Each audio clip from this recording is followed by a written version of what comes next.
Hello बच्चों, कैसे हैं आप सभी लोग। हम लोग आ गए हैं क्लास 10th के चैप्टर 5 पर। आज हम लोग करने वाले हैं एक्सरसाइज 5.3 का क्वेश्चन नंबर 7। ठीक है, सबसे पहले क्वेश्चन को पढ़ेंगे, क्या गिवन है और क्या निकालना है वो मेंशन करेंगे। Find the sum of the first 22 terms. मतलब हमको निकालना क्या है, पूछा गया है स्टार्टिंग में, यही पूछा गया है कि निकालना क्या है। ठीक है, तो हमको निकालना है S22, ये हमको फाइंड आउट करना है बच्चों। ठीक है, terms of an AP in which D, जिसमें हमें डी कितना दिया है, 7 दिया है। एंड द 22nd टर्म मतलब A22, ठीक है, वो हमें कितनी दी है बच्चों, 149। ठीक है, वो हमको गिवन है, बहुत बड़े प्यार से हमको गिवन है बच्चों। ठीक है, अब ध्यान से समझना इस क्वेश्चन को कि हम लोगों को क्या चाहिए। हम लोगों को निकालना है S22। मतलब S22 का अगर मैं फॉर्मूला लगाऊंगा तो अगर हमें ये दिया गया है, हम मान लेते हैं कि यही हमारी लास्ट टर्म है एक तरह से। ठीक है, हम इसको यही मान लेते हैं। ठीक है, सो S22 आपको निकालना है बच्चों।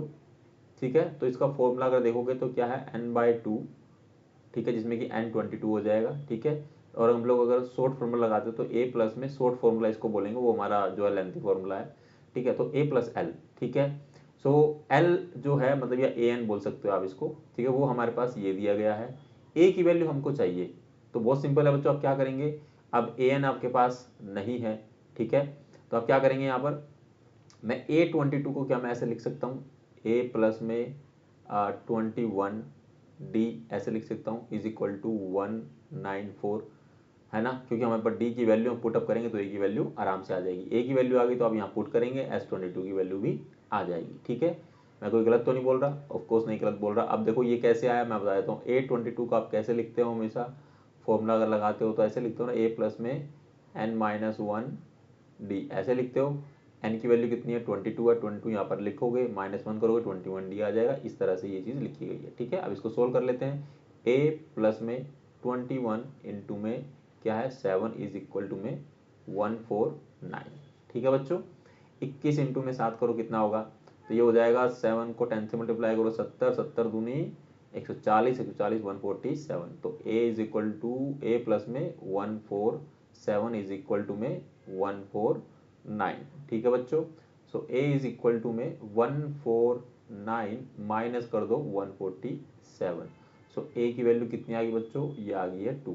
तो ये आ गया आपका ब्रैकेट में। ठीक है, तो आपको निकालना क्या था, ये निकालना था, अब आराम से निकाल सकते हैं। ठीक है, n की वैल्यू कितनी है, ये आ जाएगी 22 डिवाइड में 2।